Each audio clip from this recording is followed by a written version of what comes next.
यह एक अच्छी इमारत थी। एक विशेष लॉ चैम्बर बनाया गया था। हम तीसरी मंजिल पर पहुंचे और फिर नियाज अली एडवोकेट के नाम वाले दरवाजे पर रुककर सुल्ताना ने हल्के से दस्तक दी और प्रवेश किया। एक बड़ा पारदर्शी कमरा था जिसमें स्टाफ के लिए टेबल लगे थे। इन मेजों पर 3 युवा वकील काम कर रहे थे। एक आदमी भी मौजूद था जिसने सामने का दरवाजा खोला और हम दोनों को अंदर बुला लिया। नियाज अली ऑफिस जल्दी आ गए क्योंकि अभी 4 नहीं बजे थे। वे सहिष्णु व्यक्तित्व के अधेड़ उम्र के व्यक्ति थे। उनका चेहरा बेहद गंभीर लग रहा था। उन्होंने सिर हिलाकर हमारा स्वागत किया।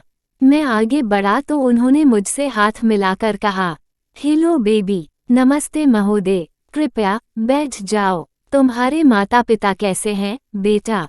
उसने सुल्ताना से पूछा। ठीक है श्रीमान, आपको सलाम कहा गया है। मेरी उनसे फ़ोन पर बातचीत हुई थी।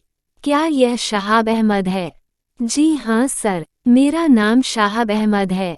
आप कैसे हैं? मैं ठीक हूँ सर। मुमताज़ अहमद खान साहब ने मुझे थोड़ा विस्तार से बताया था। आप मुझसे जो कुछ भी चाहते हैं बेझिझक मुझे बताएं। महोदय, ऐसी कई चीज़ें हैं जो मैं आपसे करवाना चाहता हूँ, लेकिन मुख्य मुद्दों में से एक एडवोकेट ज़हीर हुसैन की तलाश है। ज़हीर हुसैन एडवोकेट को तो आप जानते ही होंगे। ज़हीर हुसैन हमारे परिचितों में से एक हैं। यदि आप उनकी तलाश कर रहे हैं तो आप सही जगह पर आए हैं। इस कक्ष में हमारे अपने तल के पीछे ज़हीर हुसैन एडवोकेट का कार्यालय है। मुझे लगता है वे अभी तक नहीं आए हैं। मैं उनसे कुछ समय पहले एक बार में मिला था। यह बहुत अच्छा है। काश यह वही ज़हीर हुसैन होता। मुझे लगता है कि यह वही होगा।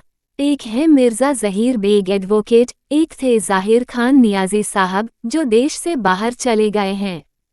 इस समय यह एक ज़हीर हुसैन है। आप उनसे क्यों मिलना चाहते हैं? कुछ व्यक्तिगत मामले हैं। ठीक है, और आप मुझसे क्या जानना चाहते हैं? बस थोड़ी सी जानकारी, यदि आप चाहें। हाँ, कहो। मुझे ताहिरा खानम का पता चाहिए। मैं ले आता हूँ। मेरे पास फाइलों में है। मैं इसे अभी बाहर निकालता हूँ। अब बताओ, क्या पियोगे? नहीं साहब, धन्यवाद, हमने घर से चाय वगैरह ली। सुल्ताना ने तुरंत कहा। अच्छा, 1 मिनट, नियाज अली ने कहा और फ़ोन उठाया और किसी से बात करने लगा। केस कैसा चल रहा है? मैंने कहा। आलम यह है कि उनके अपने वकील अखलाक जावेद का कहना है कि वो यह केस हार चुकी हैं। अब मैं क्या कहूँ, उनके अपने वकील इस मामले में निराश हैं। ईश्वर ने चाहा तो मुमताज अहमद साहब के पक्ष में जल्द ही फैसला आएगा। लेकिन मैं आपको एक बात बता दूं, मैंने मुमताज साहब को भी बता दिया है कि ताहिरा खानम उन लोगों में से नहीं है जो नीचे बैठते हैं। वह केस हार जाएगी लेकिन दूसरे हथकंडे अपनाएगी। इसके लिए मुमताज साहब को थोड़ा संभल कर रहना होगा। उन्हें अपने बचाव की व्यवस्था भी करनी होगी। मैं खुद उनसे किसी मुकाम पर मिलना चाहता हूँ, बल्कि सुल्ताना बेटा, आपको मेरा संदेश उन तक पहुँचाना चाहिए कि मैं उनसे मिलने को तैयार हूँ। वे बहुत ही रिजर्व टाइप के लोग हैं, लेकिन मेरे लिए उनसे मिलना बहुत ज़रूरी है। खैर, मुझे लगता है कि इस मामले में 2-3 पेशियां और होंगी और उसके बाद फैसला मुमताज साहब के पक्ष में होगा, क्योंकि ताहिरा खानम ने एक गलत दावा किया है। दरअसल दिक्कत यह है कि वह ज़मीन करोड़ों रुपये की है। उस समय जब संपत्ति का बंटवारा हुआ था, तब ज़मीन की कीमत उतनी नहीं थी। आज के ज़माने में ज़मीनों के दाम आसमान पर पहुंच चुके हैं।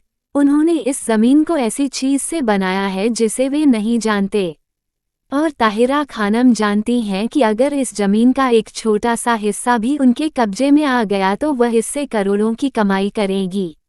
अच्छा, मेरे योग्य कोई और सेवा हो तो बताओ।